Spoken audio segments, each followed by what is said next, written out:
My name is James. I'm 34 years old, and for the longest time, I thought I had everything. A wife I loved more than life itself. Two kids who meant the world to me. A steady job that kept the bills paid and gave us a decent life. I thought I had it all. I thought we were happy. But damn, I couldn't have been more wrong. Everything started to change when Tom came back into my life. Tom was my best friend back in elementary school. After fifth grade, he moved away with his family and we lost touch. But we always stayed in each other's minds. We were those friends who could pick up right where we left off, no matter how much time passed.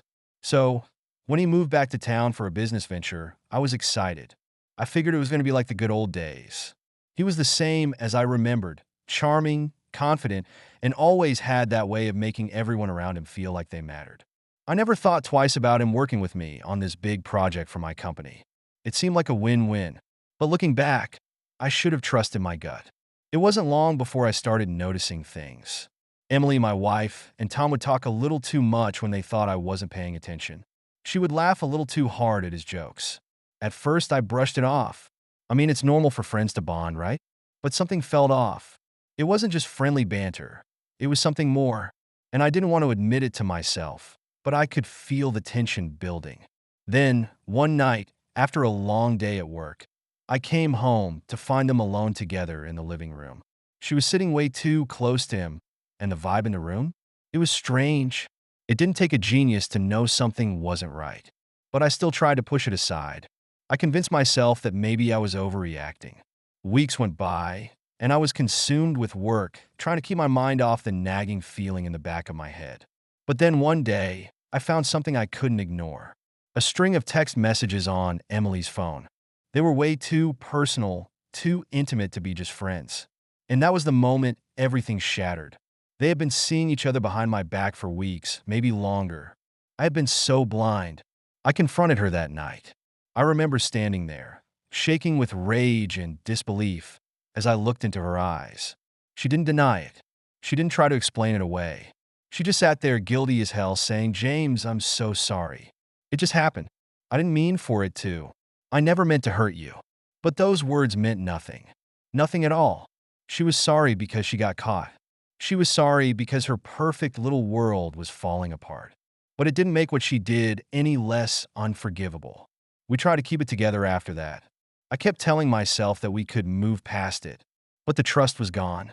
And every time I looked at her, I couldn't forget what she had done. I couldn't forget the betrayal. It was like there was a stranger sitting across from me, and I was supposed to pretend that everything was fine. But it wasn't, and it never would be. Then one day, Emily dropped the bomb. She told me she wanted a divorce. She said she loved Tom and that she thought it was time we both moved on. And you know what? I didn't argue with her. I didn't try to convince her to stay. I was too broken, too tired, and I knew deep down that there was no going back. She had made her choice, and now I had to make mine. She moved out, and it felt like a part of me went with her. My world flipped upside down. The life I had built, the family I thought I had, was gone. And all I had left was this empty house, a constant reminder of everything I had lost. It was like living in a nightmare I couldn't wake up from. But I stayed for the kids. I had to. They needed me. I wasn't about to be the guy who walked away from his kids just because his marriage fell apart. So I kept going through the motions. I stayed in the house, pretending like things were fine, even though they were far from it. Months passed, and the pain didn't just disappear. It hung around like a dark cloud, but slowly, it started to fade into the background. I threw myself into work, tried to stay busy, tried to pretend everything was fine, but inside, I was still broken. I kept seeing my kids as much as I could, but every time I looked at them, I couldn't help but feel like something was missing. They didn't understand what had happened. How could they? They were just kids. They didn't know the depth of the betrayal, the lies, the hurt. But I couldn't stay in the past forever. I had to keep moving forward, if only for them. That's when Michelle came into my life. She was someone I knew from work, casual conversations here and there, but nothing more. After the divorce, we started talking more. At first, it was nothing, just small talk, nothing serious. But Michelle had this way about her. She wasn't trying to fix me or pretend like everything was okay. She wasn't trying to be some kind of savior. She was just there, And something about that made me feel like I wasn't invisible anymore. It was simple at first, talking about work, catching up, but then we started hanging out more. And I don't know when it happened, but at some point, I realized I was looking forward to seeing her. She made me laugh again, something I hadn't done in so long. With her, I didn't have to pretend to be okay. She didn't pity me, she just understood. And that was enough. For the first time in months, I felt like I could breathe. But even as things started to feel right with Michelle, the past wasn't ready to let me go. Emily and Tom were still together, living their perfect life, and every time I saw them, it felt like a slap in the face. It wasn't their fault. They didn't do anything wrong, but every time I saw them, I couldn't shake the feeling that they were trying to rub it in my face. They had what I lost, and I was the one left picking up the pieces. Then, one evening, out of the blue, Emily showed up at my door. I hadn't heard from her in months, not a word. She looked different, tired, worn down. She didn't have that confident, self-assured look I remembered. She looked broken, and when I opened the door, her eyes were full of regret. She told me that things with Tom weren't working out. They had fought, and she had realized that the life she had with me was the one she truly wanted. She apologized. She said she was sorry for everything. Sorry for the affair, sorry for leaving, sorry for hurting me. She said she missed me, that she wanted me back. I stood there frozen. Part of me wanted to say yes. Part of me wanted to believe that things could go back to the way they were. But I couldn't. I couldn't forget what she had done. I couldn't just forgive her because she was sorry now. I couldn't trust her anymore. Not after everything. Emily, I said quietly, the words coming out with more calm than I expected. I'm sorry, but I can't. I can't just forget what you did. I can't go back to that. You made your choice, and I have to move on.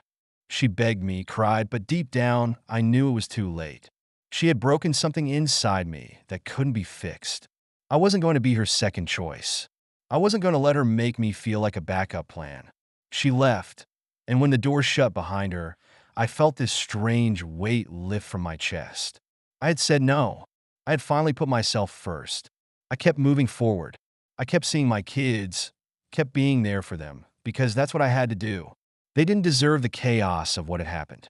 They just wanted their dad, and I couldn't let them down. But when I looked into their eyes, I could see it, Emily's regret. Every time we were together, I could see it in her eyes, the way she looked at me like she was still waiting for me to take her back. But I didn't want to. I didn't need to. Michelle and I started spending more time together, and things started to feel right. We weren't rushing into anything, but there was this comfort with her that I hadn't felt in so long. She didn't try to change me. She didn't need me to be anyone other than who I was. And slowly, I started to feel like I was coming alive again. But even with Michelle by my side, there were moments when I would see my kids, and the pain of the past would hit me all over again. I saw the look on Emily's face when I was with them. How much she regretted what she had done. She missed our family. She missed me. But I couldn't go back. I wasn't going to be the man I was before. I had learned something. I had learned that I didn't need her to complete me. I didn't need her to tell me she was sorry. I didn't need her to fix the broken parts of me that only I could heal. I was healing on my own, and I was stronger for it. Michelle and I didn't rush anything. We just let things happen. But I felt the weight of the past lifting more and more with each passing day. And as I looked at my kids, I knew that I had made the right choice. I wasn't going to live in the past anymore. I wasn't going to go back to someone who had betrayed me. I had learned to forgive myself, to love again, and that was enough.